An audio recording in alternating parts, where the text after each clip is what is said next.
আজকে আমরা গুণিতক এবং গুণনীয়ক পঞ্চম অধ্যায়ের সংক্ষিপ্ত প্রশ্নের সমাধান দেখব। ঠিক আছে, তো শুরু করি। প্রথম প্রশ্ন, কোন সংখ্যা গুণ পূর্ণ সংখ্যা উক্ত সংখ্যার কি নির্দেশ করে? কোন সংখ্যা গুণ পূর্ণ সংখ্যা, মনে করো একটা সংখ্যা 5, তার সঙ্গে একটা পূর্ণ সংখ্যা গুণ করলাম 15 হলো, এই 5-এর কি হবে? এটা গুণিতক, 5-এর গুণিতক 15। তেমনি 5-এর সঙ্গে আমি 2 গুণ করলাম 10, 5-এর কি? এটা গুণিতক। 5-এর সঙ্গে 4 গুণ করলাম, কত হলো? 20, 5-এর কি? গুণিতক। অর্থাৎ কোন সংখ্যার সাথে যে কোনো পূর্ণ সংখ্যা গুণ করলে কি হয়? ওই সংখ্যার গুণিতক পাওয়া যায়। তাহলে এক দাগের প্রশ্নের উত্তর কি হবে? কোন সংখ্যা গুণ পূর্ণ সংখ্যা উক্ত সংখ্যার গুণিতক নির্দেশ করে। কি নির্দেশ করে? গুণিতক। বুঝেছ? 2 দাগে, কোন নির্দিষ্ট সংখ্যার গুণনীয়ক সর্বাধিক কত? 2 দাগটা খেয়াল করো। কোন নির্দিষ্ট একটা সংখ্যা, মনে করো 8 একটা সংখ্যা, এর গুণনীয়ক কি কি আছে? 1, 2, 4, 8। সর্বাধিক যে সংখ্যাটি, এটা কি? কোন নির্দিষ্ট সংখ্যার গুণনীয়ক সর্বাধিক কত?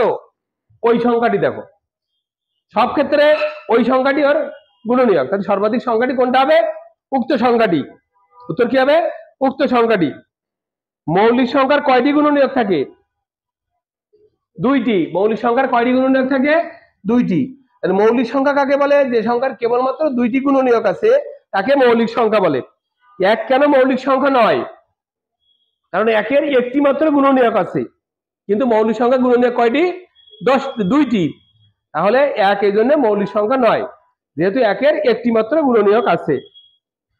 কয়ের গুণিতক হলো কয়ের সাথে যে কোনো পূর্ণ সংখ্যার কি? গুণফল।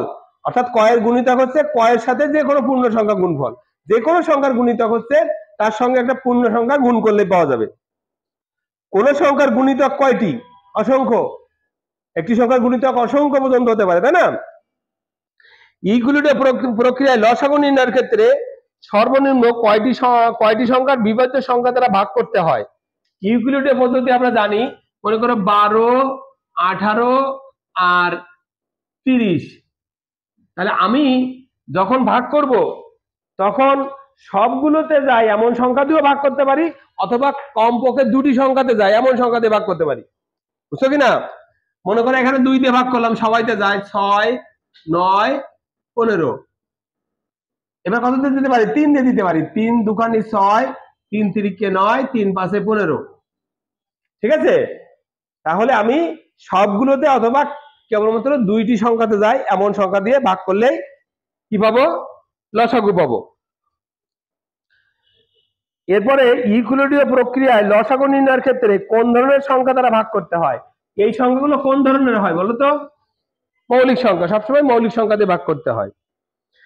প্রতি ধাপে সবগুলো সংখ্যার বিভাজ্য সংখ্যা দ্বারা ভাগ করে কি নির্ণয় করা হয়? এই যে এখানে যেমন নির্ণয় করলাম, সবগুলো সংখ্যা দ্বারা বিভাজ্য, সবগুলো সংখ্যাকে বিভাজ্য, তাহলে এই দুটোর গুণফল কি হবে? 6 কি হবে? গসাগু, তাই না?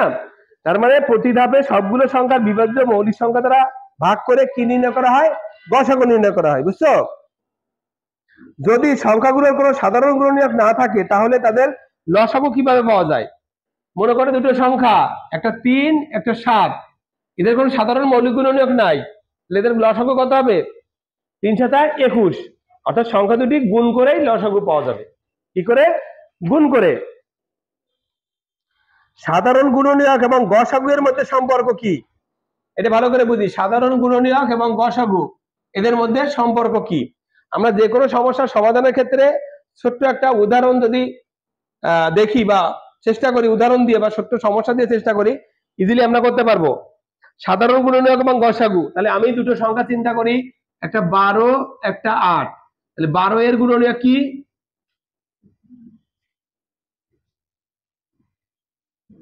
বলো। 1, 2, 3, 4, 6 আর 12। 8 এর গুণনীয়ক কি আছে?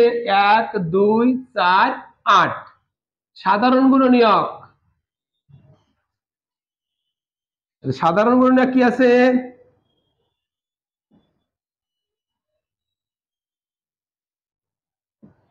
1 2 4 গসাগু কত 4 ঠিক কিনা এবার বলো 4 এর সাথে এর সম্পর্কটা কি সাধারণ গুণনীয়ক আছে গসাগুর মধ্যে সম্পর্ক কি দেখো 4 এর গুণনীয়ক এগুলো 4 এর গুণনীয়ক 1 2 4 না সাধারণ গুণনীয়ক গুলো গসাগু এর গুণনীয়ক কি বললাম সাধারণ গুণনীয়ক গুলো গসাগু এর গুণনীয়ক মনে থাকবে সাধারণ গুণনীয়ক এবং গসাগুর মধ্যে সম্পর্ক কি সাধারণ গুণনীয়ক গুলো গসাগু এর গুণনীয়ক বুঝছো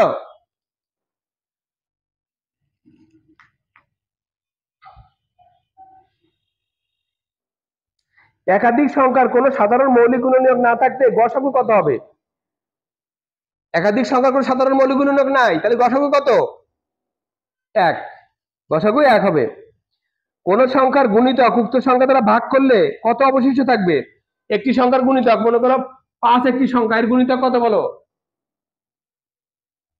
10 15 তাই না 5 10 15 তাহলে 10 কে আমি 5 দিয়ে ভাগ করলাম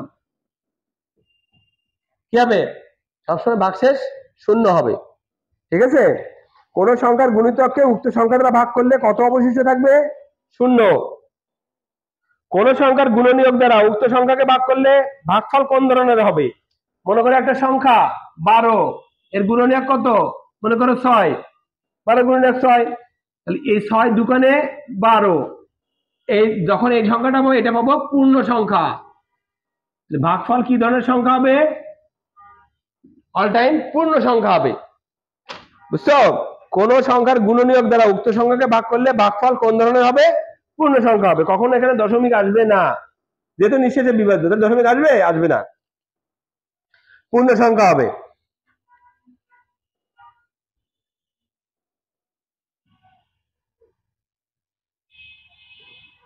সাধারণ গুণিতক এবং লসাগু এর মধ্যে সম্পর্ক কি সাধারণ গুণিতক এবং লসাগু সাধারণ গুণনীয়ক আর গসাগু এর মধ্যে সম্পর্ক ছিল সাধারণ গুণনীয়ক গুলো গসাগু এর গুণনীয়ক আর সাধারণ গুণিতক গুলো লসাগু এর গুণিতক সাধারণ গুণিতক গুলো লসাগু এর গুণিতক অর্থাৎ যেটা লসাগু পাবো আর যে সাধারণ গুণিতক গুলো পাবো এই লসাগু এর গুণিতকই হবে সাধারণ গুণিতক বুঝছো 2 বা ততোধিক সংখ্যার সর্বনিম্ন সাধারণ গুণনীয়ক কত 2 বা ততোধিক সংখ্যার সর্বনিম্ন সাধারণ গুণনীয়ক কত বলো 1 সর্বনিম্ন সাধারণ গুণনীয়ক কত 1 1 ছাড়া তো এর সাধারণ গুণনীয়ক কম নাই তো দুটো সংখ্যার সাধারণ গুণনীয়ক 1 ঠিক আছে কোন সংখ্যার গুণনীয়ক দ্বারা উক্ত সংখ্যাকে ভাগ করলে কত অবশিষ্ট থাকবে শূন্য শূন্য অবশিষ্ট থাকবে দুটি সংখ্যার লসাগু কখন উক্ত সংখ্যা দুটির গুণফলের সমান হবে দুটি সংখ্যার লসাগু মনে করো 3 এবং 5 এদের লসাগু কত 3 5 15 ঠিক আছে তাহলে এই সংখ্যা দুটো গুণ করেই কিন্তু 15টা পাই কখন এটা হয় যখন সংখ্যা দুটি পরস্পর সহমৌলিক হয় বা মৌলিক হয় সহমৌলিক হয় মনে করো 7 আর 10 এদের লসাগু কত 70 এটাও কিন্তু গুণ করে পাওয়া যায় কারণ এদের কোনো সাধারণ গুণনীয়ক নাই যে সকল সংখ্যার 1 ছাড়া কোনো সাধারণ গুণনীয়ক নাই তাদেরকে বলা হয় সহমৌলিক সংখ্যা আর সহমৌলিক সংখ্যাগুলো পরস্পর গুণ করলেই লসাগু পাওয়া যায়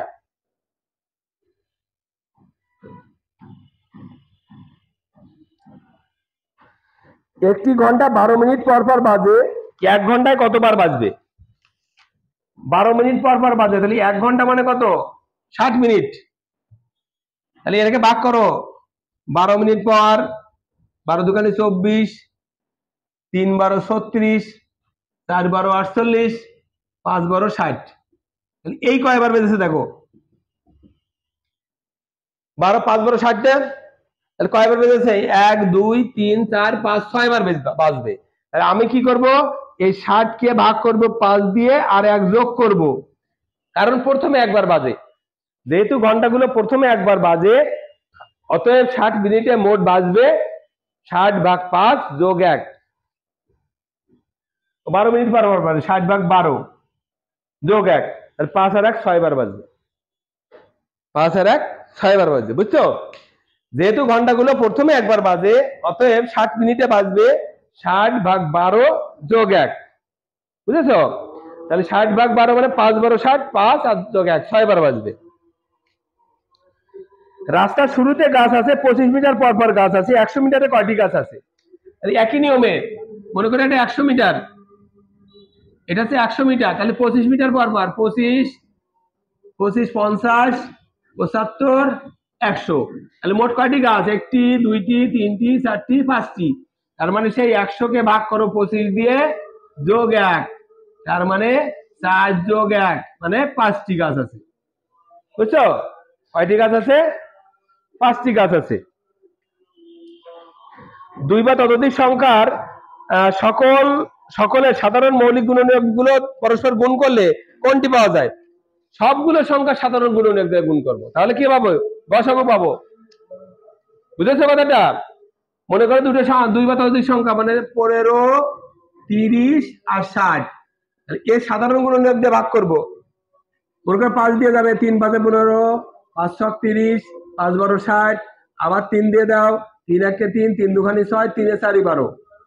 আর তো দেওয়া যাবে না, যেহেতু সবগুলোতে আর যায় না। এইগুলো গুণ করলে কি পাবো বলতো? গসাগু পাবো। তাহলে 2 বা ততোধিক সংখ্যার সবগুলোর সাধারণ গুণনীয়ক, এটা সাধারণ গুণনীয়ক যারা গুণ করে কি পাবো? গসাগু পাওয়া যাবে।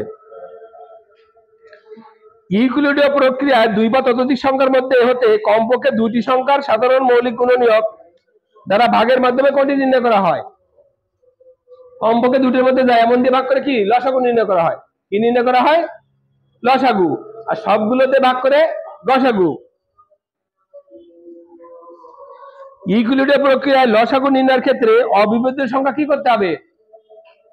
নিচে নামিয়ে রাখতে হবে। অবিভাজ্য সংখ্যা যদি ভাগে না মেলে, মনে করি লসাগু নির্ণয় করতে, আবার 2 দিয়ে দিব 1, এইটা কিন্তু মিলছে না, তাহলে 1 নিচে নামিয়ে রাখবো, আর এখানে 1 আর এখানে 2, তাহলে অবিভাজ্য সংখ্যা কি করব? নিচে নামিয়ে রাখতে হয়। 24কে মৌলিক গুণনীয়কে বিশ্লেষণ করে গুণ আকারে দেখাও। এটা দেখো কিভাবে করতে হবে। 24কে কি করতে হবে? মৌলিক সংখ্যার গুণফল আকারে লিখতে হবে।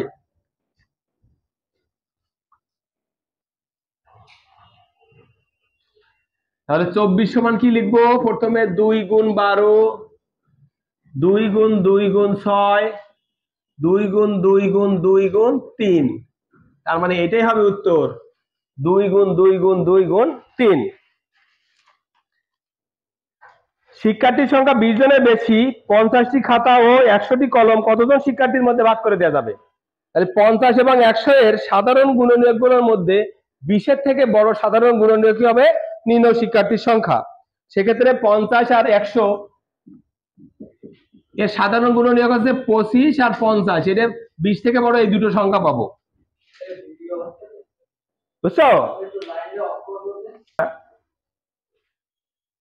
20, 30, 36, 45 দ্বারা নিঃশেষে বিভাজ্য সবচেয়ে ছোট সংখ্যাটি কোন প্রক্রিয়ায় পাওয়া যায়? লসাগু করে। 12টি আপেল ও 8টি কলা আছে, একজন শিক্ষক কতজন শিক্ষার্থীর মধ্যে ফলগুলো ভাগ করে দিতে পারবেন যেন কোনো অবশিষ্ট না থাকে? তাহলে 12 এবং 8-এর গসাগু না, এখানে সাধারণ গুণনীয়ক, কারণ কি সবচেয়ে বড় বলি নাই। তাহলে 1, 2, 4, 1, 2 ও 4 জনের মধ্যে ভাগ করে দিতে পারবে। বুঝছো? যদি বলে সবচেয়ে বেশি কতজনের মধ্যে হবে, তখন 4 জন উত্তর হতো। তাহলে এখানে যেহেতু সবচেয়ে বেশি বলি নাই, তাহলে 1, 2 এবং 4 হবে উত্তর। যে সকল সংখ্যা দ্বারা 8কে ভাগ করলে ভাগশেষ থাকে না, সেগুলো 8-এর কি গুণনীয়ক? 8কে যে সংখ্যাগুলো দ্বারা বিভাজ্য 8, সেটা কি 8-এর গুণনীয়ক? 91 কোন ধরনের সংখ্যা? 91 যৌগিক সংখ্যা, কারণ 91-এর 4টি গুণনীয়ক আছে, 7, 13, 91, 7 আর 13 আছে, আর 1 আর 91 আছে, তাহলে মোট এটা আছে যৌগিক সংখ্যা, যেহেতু 2-এর অধিক গুণনীয়ক আছে। 12 সংখ্যাটি কোন ভিন্ন 3টি গরিষ্ঠ সাধারণ গুণনীয়ক? তাহলে 12 নিব, 12 আরো দুটো গুণিতক নিব, 12, 24 আর 36, এই ভিন্ন 3টি সংখ্যার গসাগু কিন্তু 12, অর্থাৎ 12 3টি গুণিতক নিলেই হবে। 57 সংখ্যাটির কয়টি মৌলিক গুণনীয়ক আছে? 57 সংখ্যাটির গুণনীয়ক কি কি আছে? 57 আছে 3, 19, 57, 3 × 19, তাহলে 1 আছে, 1 × 57 একটা আছে, তাহলে এই 3টে, এর ভিতরে মৌলিক হচ্ছে 2টা। তাহলে 57 সংখ্যাটি কয়টি মৌলিক গুণনীয়ক আছে? 2টি, 3 এবং 19। এবার 216 বর্গমিটারের ছক কাগজ থেকে 6 মিটার বাহু বিশিষ্ট কয়টি বর্গ কাটা যাবে? তাহলে একটি বর্গের 216, তাই না? মনে করে এটা হচ্ছে 216, একটা আছে 6 মিটার বাহু, তাহলে এর ক্ষেত্রফল হচ্ছে 36। তাহলে 216 কে আমি 36 দিয়ে ভাগ করবো, 6 দিয়ে ভাগ করব না, বুঝছো? ওটার ক্ষেত্রফল দিয়ে ভাগ করতে হবে, 6 বাদ যাবে, 6টি হবে উত্তর। ঠিক আছে। ভাজ্য ভাজক বিবেচনায় গুণিতক ও গুণনীয়ককে কোন স্থানীয়? মনে করে একটি সংখ্যাকে আরেকটি সংখ্যা দিয়ে যদি ভাগ করা হয়, তাহলে যে সংখ্যা কে ভাগ করা হয় সেটা হচ্ছে ভাজ্য, আর যে সংখ্যা দ্বারা ভাগ করা হয় সেটা হচ্ছে ভাজক। মনে করে একটি সংখ্যা 25, ভাগ করলাম 5 দিয়ে, তাহলে এইটা কি? ভাজক, এটা ভাজ্য। এর গুণিতক এটা, অর্থাৎ গুণিতক হচ্ছে ভাজ্য স্থানীয়, আর এটার 25-এর গুণনীয়ক হচ্ছে 5, 5 হচ্ছে ভাজক স্থানীয়, অর্থাৎ গুণনীয়ক ভাজক স্থানীয় আর গুণিতক ভাজ্য স্থানীয়। সাধারণ গুণিতক গুণের মধ্যে সবচেয়ে ছোটটিকে কি বলে? লসাগু বলে। একাধিক সংখ্যা সাধারণ গুণনীয়কের মধ্যে সবচেয়ে বড়টিকে কি বলে? গসাগু বলে। একজন শিক্ষক 8টি কমলা তার শিক্ষার্থীর মধ্যে ভাগ করে দিতে চান, তিনি একাধিক কতজনের মধ্যে ভাগ করে দিতে পারবেন? 8 জনের মধ্যে দিলে একজনের মধ্যে দিতে পারবে, একাধিক বলেছে, তাহলে 8 এর গুণনীয়ক কি কি আছে? 8 এর গুণ আছে 1 2 4 8, তাহলে একাধিক হচ্ছে এতজনের মধ্যে ভাগ করে, 2 4 এবং 8 জনের মধ্যে ভাগ করে দিতে পারবেন। এক ভিন্ন কোন সংখ্যার সর্বনিম্ন গুণনীয়ক কয়টি? 1 এর গুণনীয়ক 1টি, বাকি যত সংখ্যা আছে এর ভিতরে যে কোনো সংখ্যার সর্বনিম্ন গুণনীয়ক কয়টি হবে? 2টি, মৌলিক সংখ্যা 2টি। বুঝেছো? এক ভিন্ন যে কোনো সংখ্যার সর্বনিম্ন গুণনীয়ক কয়টি? 2টি। বুঝছো? আশা করি বুঝতে পেরেছো, সবগুলো বুঝতে পেরেছো। Thank you.